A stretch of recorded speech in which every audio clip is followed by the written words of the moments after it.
You're listening to a live recording of the Living While Leading podcast.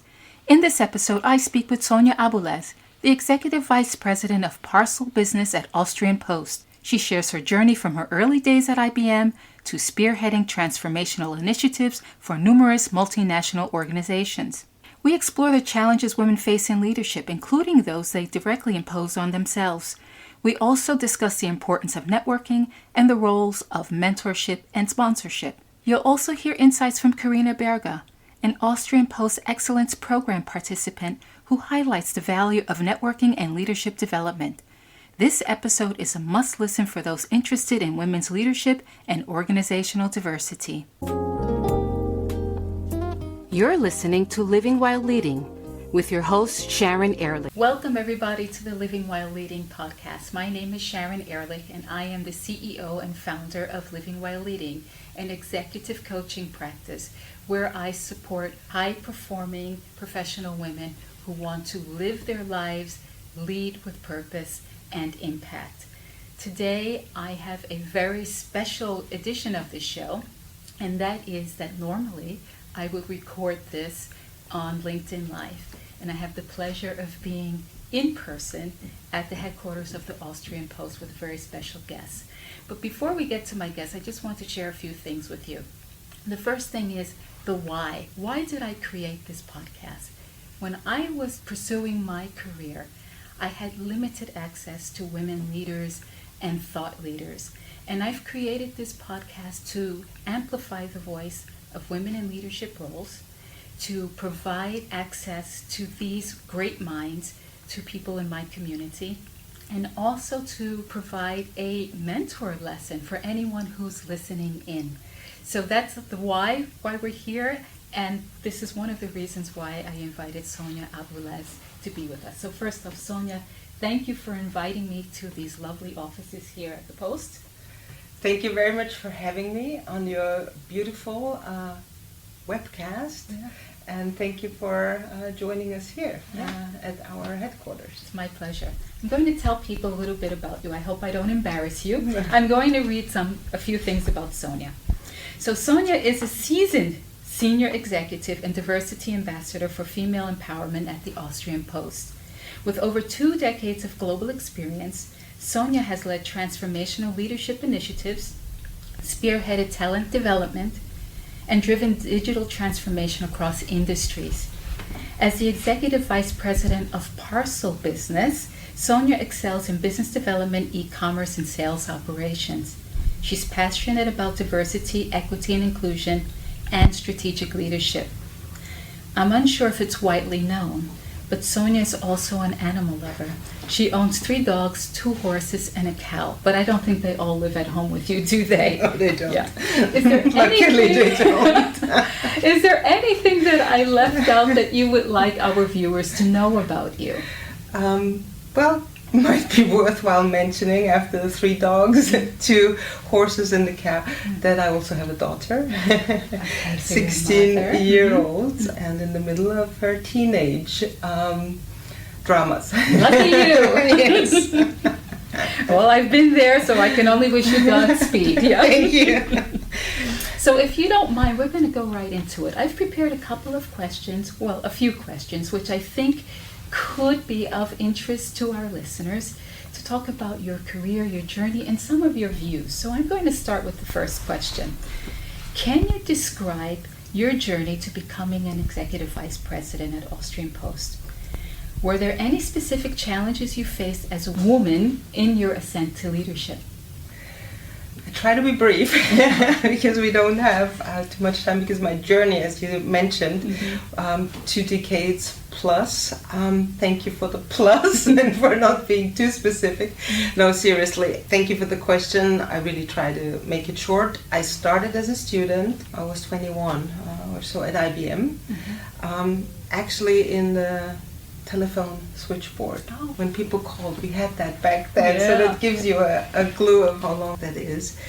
And I left IBM after a series of roles, mostly international roles, traveled a lot, lived abroad. Eventually decided to leave IBM, which was the place where I grew up, sort of, professionally.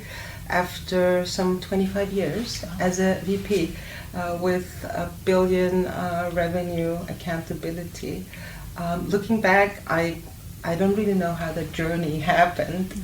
Starting as a student, I didn't even intend to stay there for such a long time. But, a multinational corporation offered a lot of opportunities. And eventually I still left because I figured there's a world outside of IBM. I stayed in the IT industry and tech world, even though my background is not tech. I'm a high school teacher by education. I don't know if you know that. You didn't see it anywhere online. And went to another American multinational corporation, much smaller, CA Technologies. I was based in Prague. From there I went to Salesforce. I was based in Dublin. From Salesforce I went to Zalando. Shoes. Shoes, that's how they started. You remember the advertising? Yeah. It's the biggest European fashion and lifestyle platform. Supposed to be based in Berlin, but that was when the pandemic hit. So actually most of the time I worked remotely from Vienna, which is my home. And then finally, after such a long time, I got an offer from Austrian Post to live and work in my home city and home country. So I was actually very happy to be back here. After all these travels. I can imagine. I also had global positions in my time, and I can remember there were moments when I would wake up in a hotel room and not know which city I was in, and that's not a very nice feeling to have when it happens repeatedly. Well, thanks for sharing that with us. I want to ask a question that might be a little bit controversial, but in your experience, do you think that women have to work harder than men to be recognized in leadership roles? And do you think that this is still a reality in organizations? Some of it, I think, is due that, so partly yes, it's true. Some of it, I think, is due to the fact that I believe, and I know that from my own experience, that women think they need to work harder. And are always, I'm generalizing now for the purpose of making the point, obviously, but the women I've worked with, and again, my own experience as well, tend to be perfectionists. They try to excel at everything they do and put a lot of pressure on themselves. So I think that is a big part of the fact, has become a fact, that women work harder. They also have, multiple duties. Typically, it's on them to be the caretaker in the family, to be the caretaker of kids, of dogs, of parents, whatever it may be. So it's multiple full-time roles that make you, just by definition, work harder. I don't think, honestly, and after such a long time in business, I've come to realize, I don't think women per se need to work harder. They just have much higher standards. Starts with, applying for a job. I see that I have so many job interviews to do, and I love that. But what I've noticed over the years is that women always emphasize on what they don't know yet. And before they apply, they do another course just to make sure that 5% that they think are missing are completed.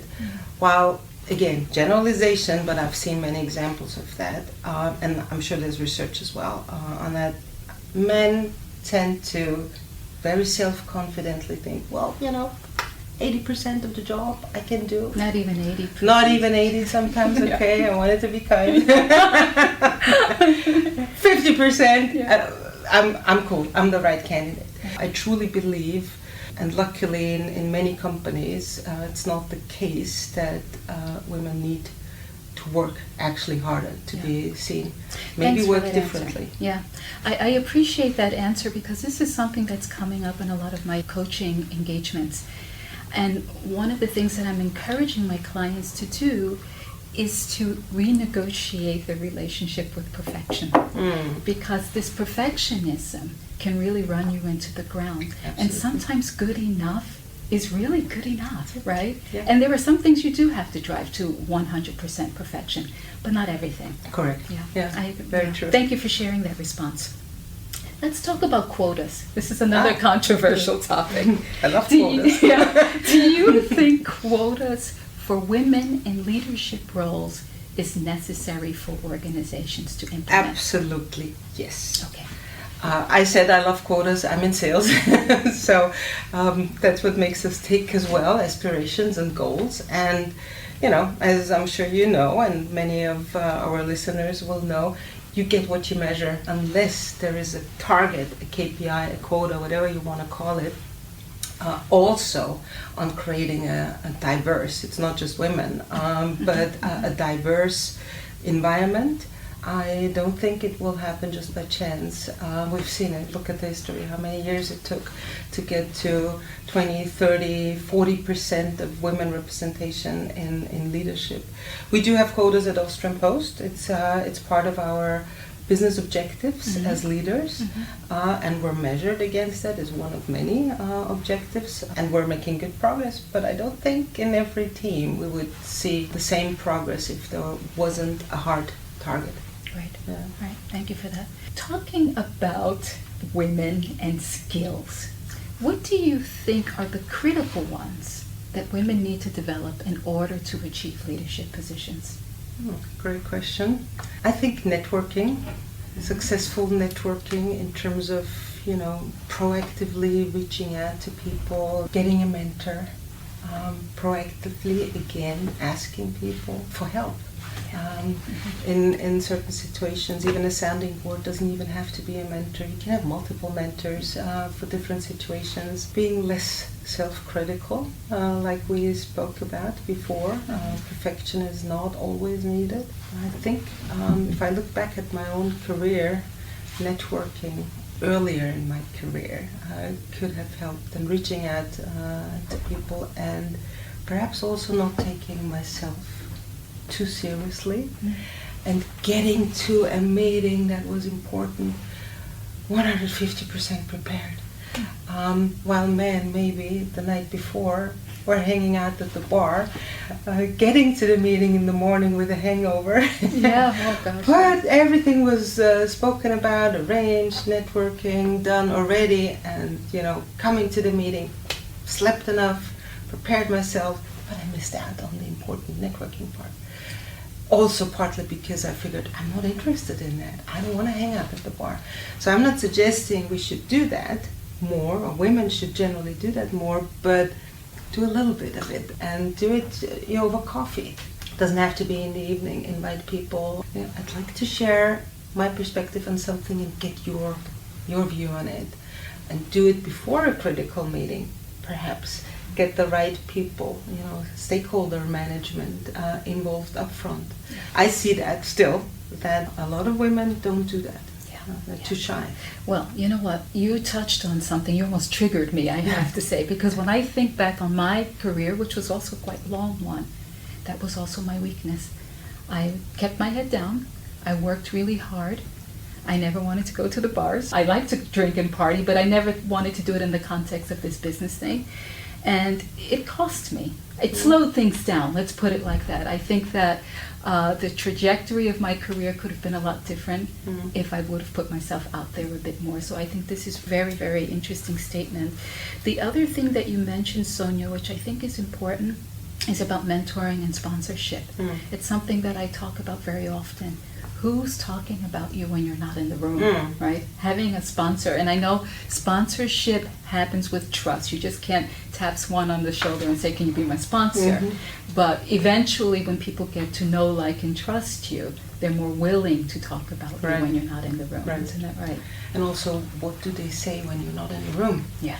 What do you want to be known for? Being clear about that, and that holds true for women and for men. It doesn't matter. Really think very purposefully about what's the image, the brand, your personal brand that you want to create, and then communicate indirectly through your actions and mostly through other people. And when a group of influential people sit in a room, decide about a job, and think about who would be the right person, does your name come up? Right. So very important what you just said. Who talks about you and what do they talk about you? Yeah. Tell me this, there are lots of women at all stages of their career who are laser focused on their goals and where they want to go, where they see themselves. Is there something as women being too ambitious, and is that a negative thing? What are your thoughts on that? No, it's not a negative thing at all. I mean, I was just thinking, and that's why I was hesitating for a moment, was I laser focused on where I wanted to go? In hindsight, it looks like my career was orchestrated because one job led to the next, logically almost, but I wasn't. But I admire people who do that, who know very early, that's where I need to be, this is the job I want. And I actually encourage people I mentor to think about the role that they want to assume one day, and then think about, okay, who do I need to talk to learn more about the role if I'm not a natural fit today? Are there skills, maybe, really, that I need to develop to be fit for that role? I don't think being too ambitious is a negative at all. The question is, how do you pursue your goal? You can be ambitious, but my view, with integrity and with empathy for other people, and with being a great team player, because you can't achieve your goals without people surrounding you, supporting you actively, or supporting you as a team that you work with. You can't do it alone. That's No, right. never. Absolutely not. Well, I mean, we talked about quotas, and quotas are necessary, as you said, because there are still some imbalances in the job market, particularly in leadership roles. This means that men play a huge role in elevating the careers and the visibility and amplifying the voices of women. Can you talk a little bit about what role men can and should be playing? You said it perfectly well. Men play a huge role because a lot of workplaces are still predominantly led by men. Men can play multiple roles as a manager with direct responsibility for people in your team. Very practically, you can help empower the women in your team to help them strengthen their voice. If you see they're shy in a group of mostly men, shy to speak up, or maybe they're interrupted, support the woman. Yeah? She has something to say, give her the space, maybe proactively ask her opinion.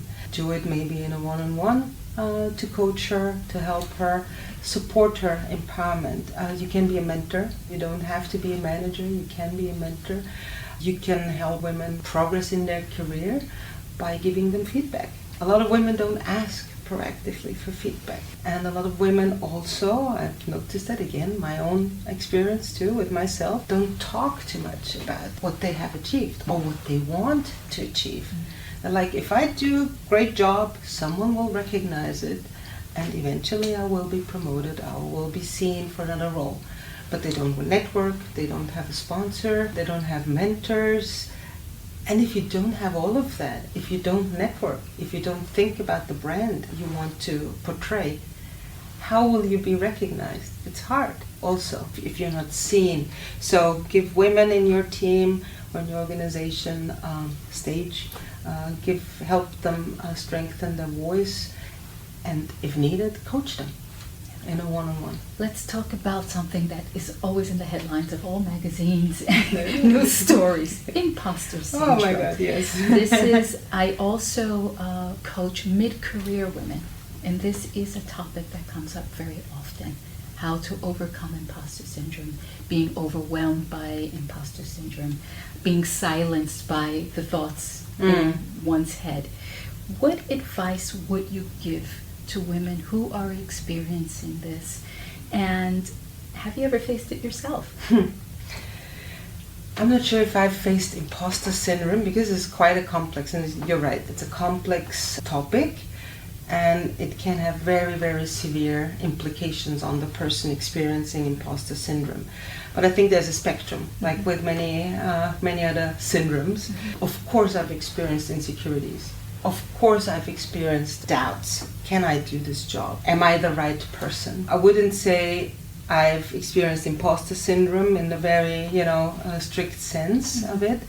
And I also like to look at imposter syndrome with a slightly different angle, because what's being portrayed as a negative like being self-critical, having doubts, for example, can be seen from another perspective as actually a strength. Mm-hmm.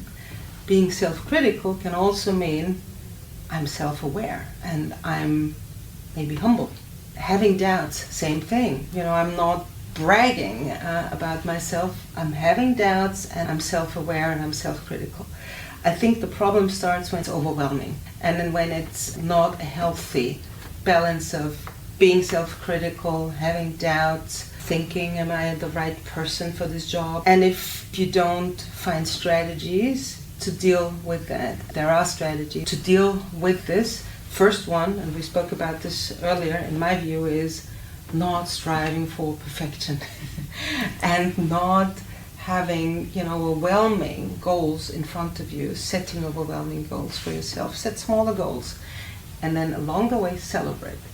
Celebrate the achievements and talk about the achievements, not in a bragging way, but, if it was a team achievement, if you're a leader, you have a team, you didn't achieve it yourself or by yourself. It was a team achievement. Talk about the team achievement, and that already leads to a moment that can be celebrated. And step by step, you may overcome the doubts of can we actually do it? Or can I do it? If you dissect the larger goal into smaller goals. Yeah. And you know what? I want to just double click on the wins, because I think this is so important. Oftentimes when I talk to women and they say, I'm not making any progress, I'm not moving forward, and I say, okay, let's look at the last few months. What were some of the wins you had last week, 2 weeks ago? And then they start to list them. And I think there's an issue with framing these accomplishments as wins, because they're not so big. And like you said, you have this cumulative effect, because all of these wins add up into something huge. Right? Correct. But you have to recognize them. And you have to have the awareness to recognize these wins. Right? Self-awareness, Exactly. right? But frame it in a positive way. Look at the positive things that you've achieved and celebrate them. I think it's critically important that if you have those doubts, I would like to add also, speak to someone, talk about it. Don't keep it to yourself. You're not alone. I don't know anyone who doesn't have doubts about the role, the mission that they have to accomplish, the goals, of course. Then share, and then maybe you find out you're not alone. Yeah, absolutely. Thank you for that. Some argue that women in leadership often have to balance confidence with being likable. Do you think a double standard still exists, and how do you navigate it?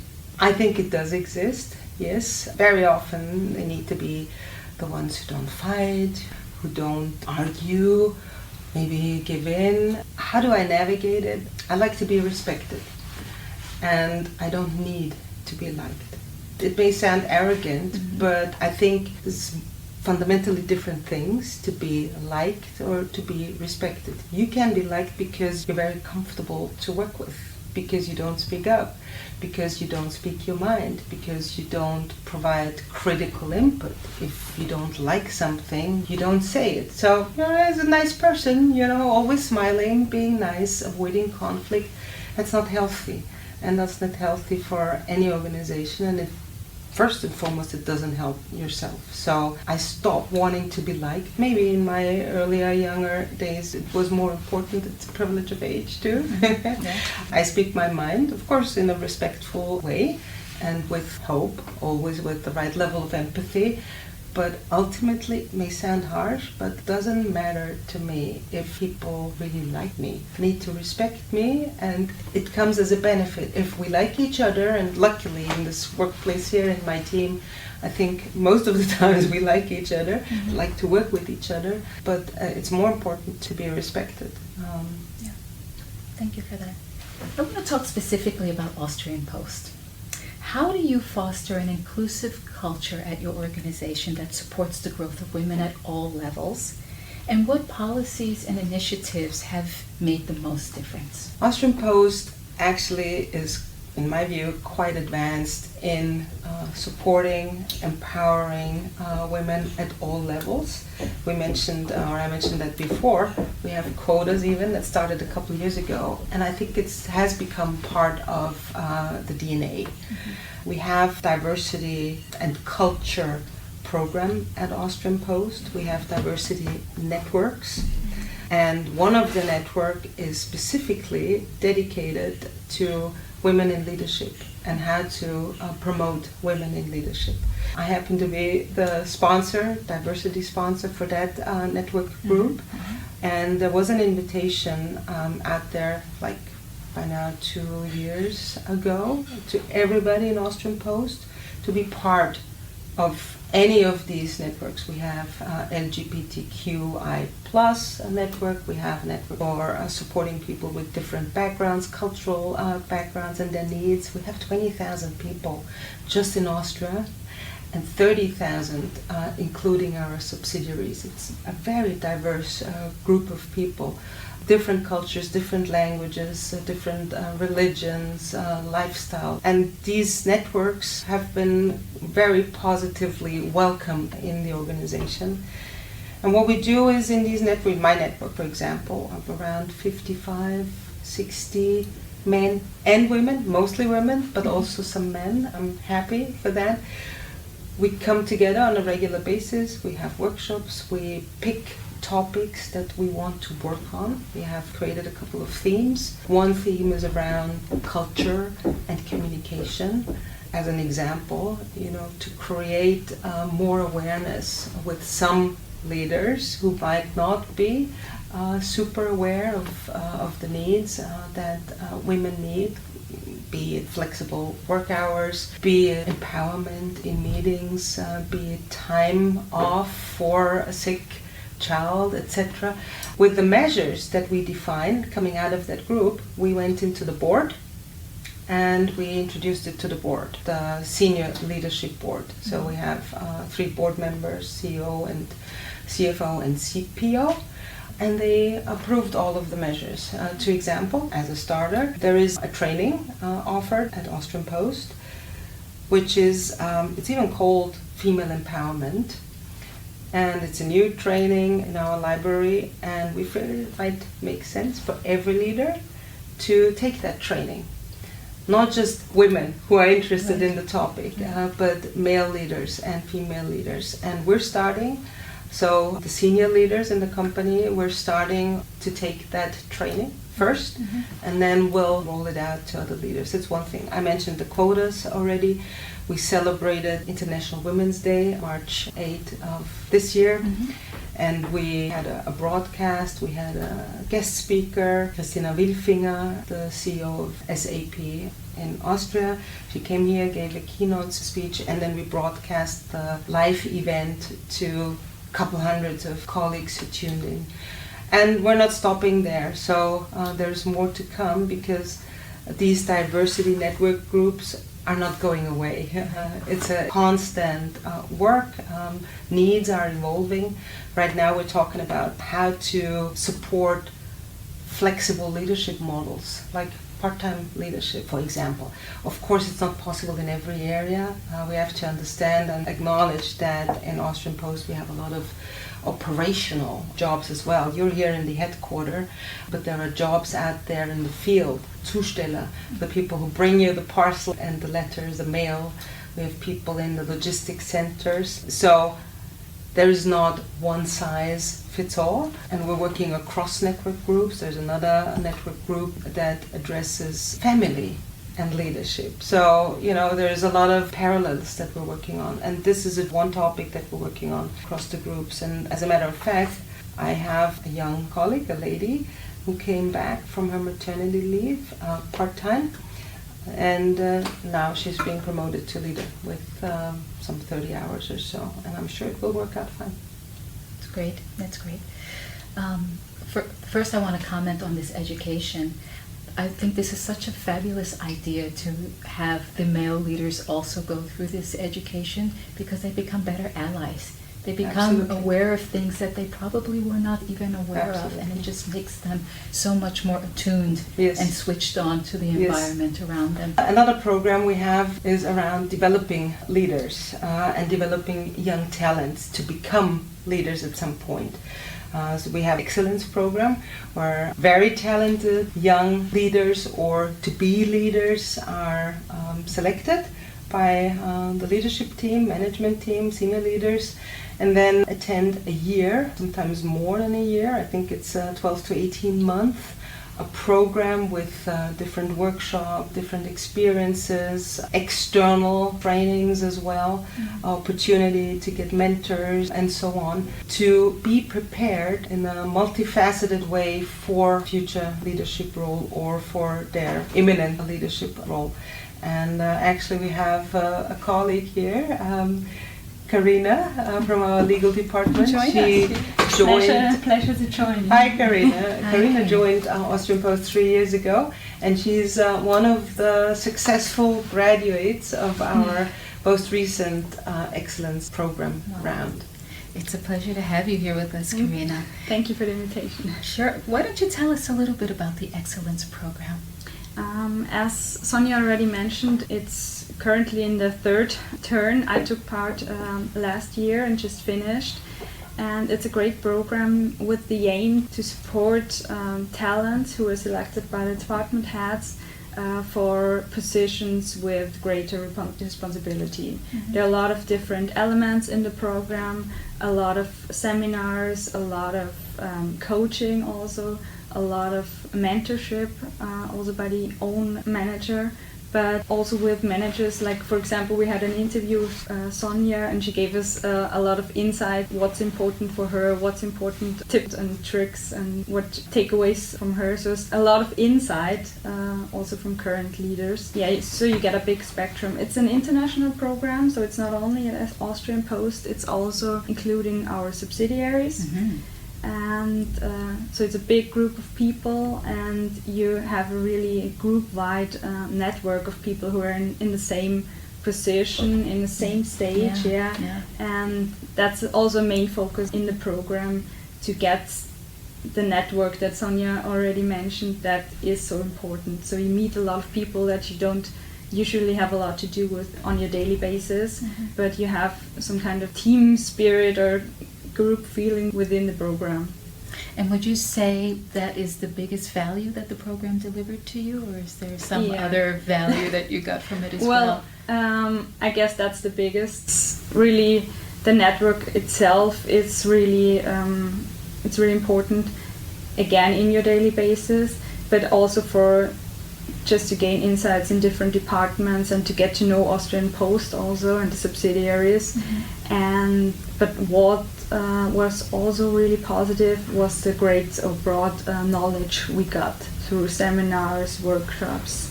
So we just had a lot of input on leadership from a technical but also from a personal point of view. Sounds amazing. That sounds like an amazing initiative, Sonja. The feedback we're getting is it's highly valued, it's intense, but that's also the investment you need to be prepared to take. We also have another program which is called LEAD, and this is for experienced leaders, to prepare them for, very senior leadership roles. I think the beauty, and not many people may know this, is that we are an international corporation. Austrian Post, the name is a bit deceiving, but it should be Austrian Post Group. And we have subsidiaries in Central and Eastern Europe, Southeast Europe, Turkey, even in Azerbaijan. And what we do on a daily basis in all these countries, we reach 150 million people. So a reflection of a very diverse market we're catering to is absolutely crucial also in leadership. I'm very proud of this program. I didn't invent it, but I'm very, very proud of it. It's amazing. And I have to say that I also have the perception that Austrian Post is a purely Austrian operation. So this is also quite an eye-opener for me too. So first off, thank you for sharing your experience. It sounds really amazing. What would you say to any young people who aspire to join this program? What words of encouragement or motivation would you give them to sort of pursue that and tap their managers on the shoulder and say, I want to be in this? Just do it. Just don't think too much about it, and just take the chance and see what you can take away from. Each person takes away different. Maybe some like the seminars more, some like the network more. There's a place for everybody there. Okay. Thank you for those very sage words. And raise your hand, like you said, Yeah. because it's by nomination. Coming back to what we spoke about earlier, you have to also Let it be known. express yourself. Let it be known what you want to achieve. Exactly. What I didn't mention earlier was it's also the Austrian Post, we try to promote the proportion of women in management positions. So the goal is that at least 50% of the program female participants. Oh, Yeah. amazing. So in line with all of your comments from earlier Yeah. in our discussion. All right, we're getting down to the end of our conversation, and I'm going to ask you a question that I ask every woman executive and thought leader, because I think we gain a lot of insight from it. And that is, what advice would you give to your younger self? It's really two things. Get a mentor proactively. Don't be shy. Reach out to people you admire in the organization. They will be happy. They will be happy to speak with you, and even if they don't have time because they're mentoring, coaching a lot of people already, they might give you an advice who to speak to. So you cannot go wrong by reaching out, and practice networking. I think I said that too. Yeah. Get over it. Get out of your comfort zone. If you think you cannot do small talk, what do I do at a party, or I cannot do small talk? I'd rather go home and do. Yes, I understand, but can be practiced. It's necessary, I think, to have a network, a supporting network, and it doesn't mean, really, I want to emphasize that, it doesn't mean you have to be fake. You have to be at the party and then fake happiness or anything. But at least go around, find a person to talk to, reach out to a person you don't know. Don't stick with your little group that you know well, and then you talk about your job anyways, or about what you know of each other. Mm-hmm. Reach out to someone else. Hi, I'm so-and-so. We haven't met yet. Which part of the business do you work in? What do you do professionally? 1 minute, 2 minutes, and if you want to move on, that's it. Move on and find another person to talk to. Have the goal to at least meet one person at an event that you have never spoken with. Fantastic advice. It's fantastic advice. And you know what? It's so achievable, right? Something that you said earlier, just small things. You know, we don't have to boil the ocean. You can have very, very small objectives and achieve them and count that as a win. Absolutely. So anyhow, we have come to the end of our conversation, Sonja. I cannot tell you how delighted I am to be here in these beautiful offices, to get some insight into Austrian Post, which I didn't have, and also into your experience and your thinking as an executive vice president. So thank you for that. Carina, I wish you all the best in your career. It sounds like you're really on the right track. And I'd also like to thank our camera woman, who nobody can see. Kiara's behind the scenes filming us, and I'd like to thank you as well for your technical expertise.